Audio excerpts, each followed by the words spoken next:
I was adopted. I never knew my real mother. Rather, I knew her at one time, but I left her side when I was too little to be able to remember.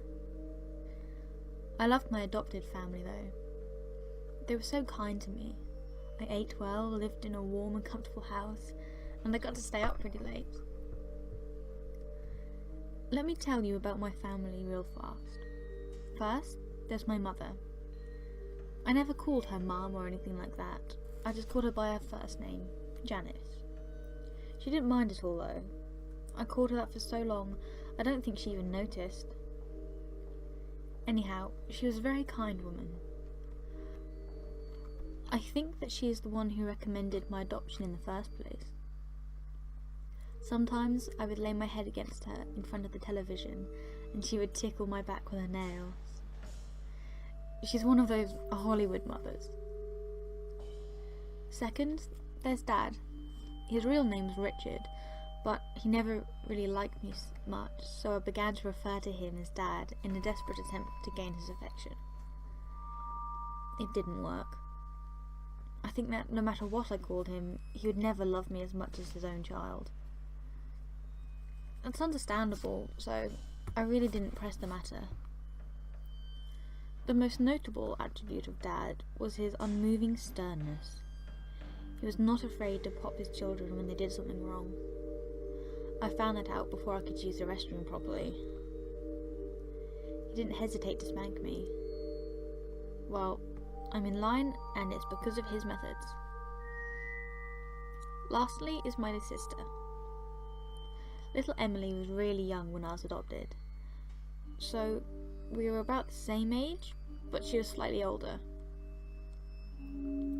I like to think of her as my little sister though. We got along better than any sibling could possibly get along. We would always stay up late together and just talk. Well, she did most of the talking. I mostly just listened because I loved her. It was a great setup that we had. We were short on bedrooms, so because I didn't want to sleep in the living room by myself when I was littler, I had a pallet set up for me next to her bed on the floor. This is where I've slept since.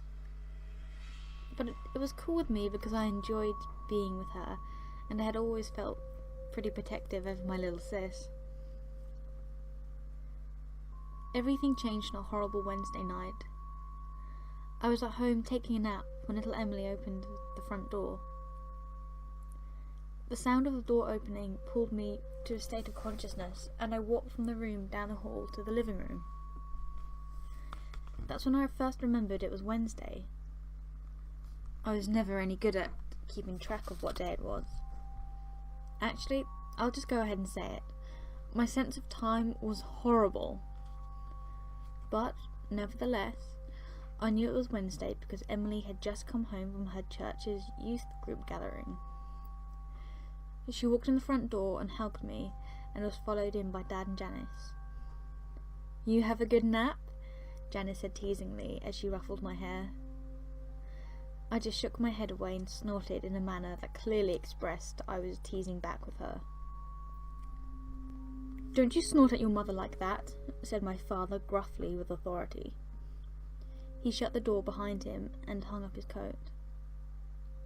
I was clearly joking, I growled under my breath. He must not have heard me because I didn't feel him smack me. Emily then proceeded to our room and I followed. She started telling me about her day. You know, usual teenage girl stuff. But I listened so that she would feel better. After her summary, she suggested watching TV, and I obliged and jumped onto the couch as she was going for the remote.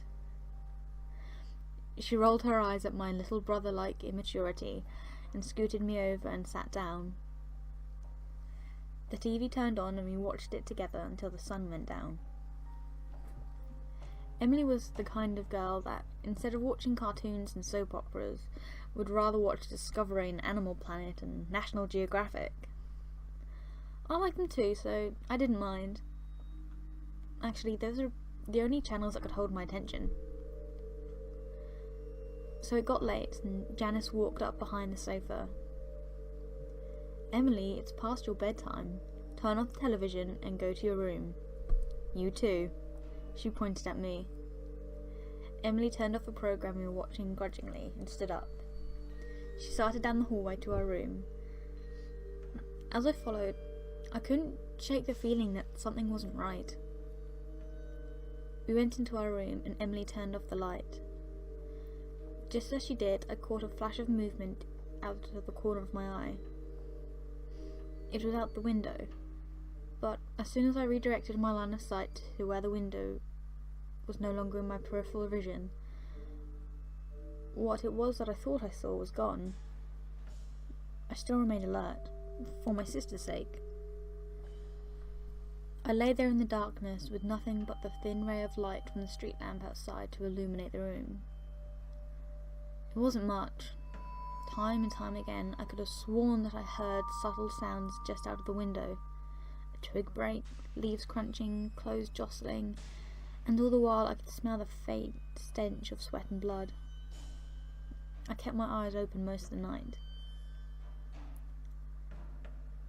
The sounds outside subsided, and the smell left my nose.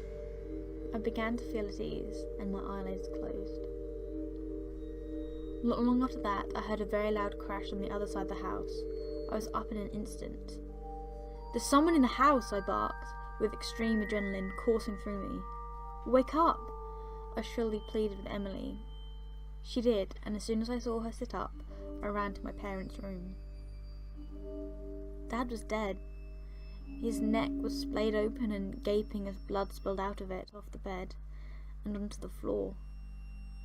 I saw that the master bathroom's door was closed, and just before it, on the outside, was a man. A man. I don't feel comfortable calling it that. He was very large and rugged. He turned around and saw me, and that's when I saw him accurately for the first time. I won't forget it. His eyes were large and beady and trapped with lust. He was styling a bit that was badly unkept, with blood dripping off. His clothes were dirty and his face was cold.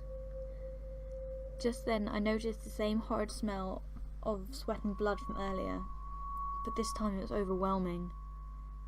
He saw me. He saw me and grinned with a set of crooked yellow teeth. That smile threw me off. I thought that I was going to die, but then he turned back to the bathroom door, completely unperturbed by my presence. I was terrified and I didn't know what to do. I just yelled and cried. I watched as he shouldered through the door that was Mum's only protection. I watched as he raised the large razor he was carrying, but had previously neglected to use it properly.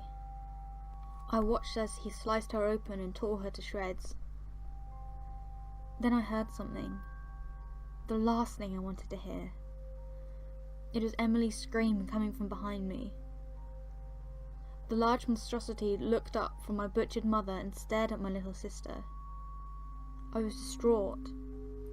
He stood up and quickly started walking towards us. My sis turned and ran, and I was at a loss when he bypassed me and went straight after her. Why was she still in the house? Had she not assessed the situation and run? Apparently not, and now she was dead and I was alone. I ran after them both. I expected the man to kill her as he had the rest of the family, but I was sadly mistaken. He grabbed her by the arm and jerked her as a way to make clear that he was in control. He dragged her through the house. I was making all the noise I could now, hoping and praying that someone would come to my aid. He mustn't take her, not her. As he passed me, I backed against the wall and whimpered with terror. Why?